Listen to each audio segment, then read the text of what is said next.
ঈসা আলাইহিস সালামের ব্যাপারে খ্রিস্টানরা কি বলে জানেন? তারা বলে ঈসা আলাইহিস সালাম হচ্ছে আল্লাহর সন্তান। নাউযুবিল্লাহি মিন যালিক। দেখেন কতটা বাড়াবাড়ি করলো। ঈসা আলাইহিস সালামকে উঠাতে, উঠাতে খোদার আসনে নিয়ে বসালো। বাড়াবাড়ি হয়ে গেল না এটা? আচ্ছা, তাহলে একদল খুব বাড়াবাড়ি করলো। এবার যদি ইহুদিদের কথা চিন্তা করি, ইহুদিরা কি বলে?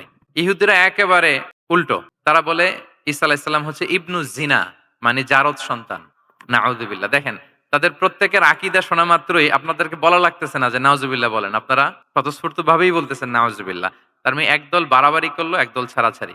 একদল বলল তিনি আল্লাহর সন্তান বলে একেবারে আল্লাহর উপরে উঠায় ফেলছে। আরেক দল নামাতে, নামাতে একেবারে পদদলিত করলো। বলল তিনি হচ্ছেন বাস্টার্ড, মানে ইবনু জিনা, জারজ সন্তান। নাউযুবিল্লাহি মিন যালিক।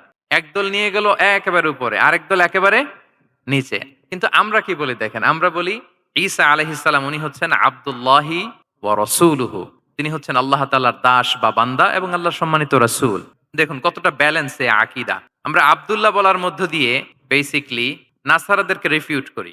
তাদের প্রতিবাদ করি আমরা যে তোমরা যে বলেছো আল্লাহ সন্তান না, ওইদিকে উঠানো যাবে না। নিচে নামায় নিয়ে আসো। উনি আব্দুল্লাহ, আল্লাহর দাস।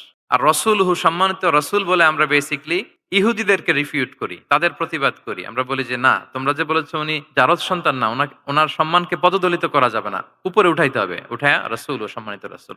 তাহলে নাসারাদের আকীদা থেকে আমরা নিচে নেমে আসলাম, ইহুদিদের আকীদা থেকে আমরা উপরের দিকে গেলাম। ফলে এটা কি হলো? ব্যালেন্স হলো, ভারসাম্যপূর্ণ হলো।